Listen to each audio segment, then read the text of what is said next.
મારું નામ ત્રિવેદી પ્રતીક્ષા વિશાલભાઈ છે. હું ધોરણ 2 માં અભ્યાસ કરું છું. આજે હું એક ડૉક્ટર વિશે સ્પીચ બોલવા આવી છું. સફેદ કોટમાં છુપાયેલો એક ભગવાન, તે દુઃખ દૂર કરે છે અને આપે નવી પહેચાન. ડૉક્ટર છે ધરતી ઉપર અને ભગવાન રૂપે. આદરણીય મહેમાનો, માનનીય શિક્ષકો, મારા વહાલા મિત્રો, દરેકને મારા પ્રણામ. મને ડૉક્ટર એક ઉમદા સમાજ શિલ્પી વિષય પર 2 શબ્દ કહેવાનો મોકો મળ્યો છે. આપણા સમાજમાં ડૉક્ટરને ભગવાન પછીનું સ્થાન અપાયું છે.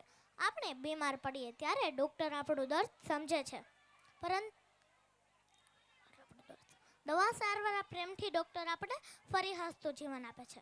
અને સમાજ સ્વસ્થ અને તંદુરસ્ત હશે તો વિકાસની સાથે સાથે પ્રગતિ પણ કરશે. ડૉક્ટર માત્ર દવા નથી આપતા, પરંતુ તે સમાજને સ્વસ્થ અને તંદુરસ્ત બનાવનાર શિલ્પી છે, જે ઘડિયાળના કાંટાની જેમ નિયમિત કાર્યો કરે છે અને નિરાશામાં પણ નવી આશા જગાડે છે. ડૉક્ટર પોતાનો કૌશળનો ઉપયોગ કરીને લોકોની સેવા કરે છે. ડૉક્ટર માત્ર હોસ્પિટલમાં જ નહીં, પરંતુ ગામડા, ઝૂંપડપટ્ટી, દુર્ગમ વિસ્તારોમાં જઈને સેવા આપે છે. તેઓ અમીર, ગરીબ બધાને ભેદભાવ રાખ્યા વિના સારવાર કરે છે. આ જ એમની મહાનતા છે. ડૉક્ટર દિવસ રાત સુખ દુઃખની ચિંતા કર્યા વગર લોકોની સેવા કરે છે. આવી કોરોનાની મહામારીમાં તો સાચો યોદ્ધા તો ડૉક્ટર જ હતા, જેઓએ તે સમયે પોતાના જીવને જોખમમાં નાખીને લાખો જીવ બચાવ્યા છે.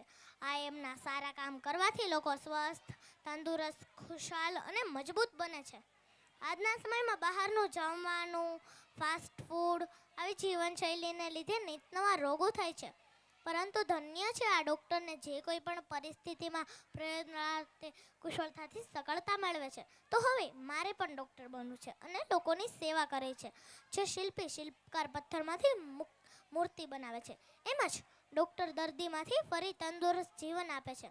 એટલે ડૉક્ટર સમાજ શિલ્પી કહીએ છીએ. અંતમાં તો બસ આટલું જ કહીશ. બધા જ ડૉક્ટરને મારા પ્રણામ.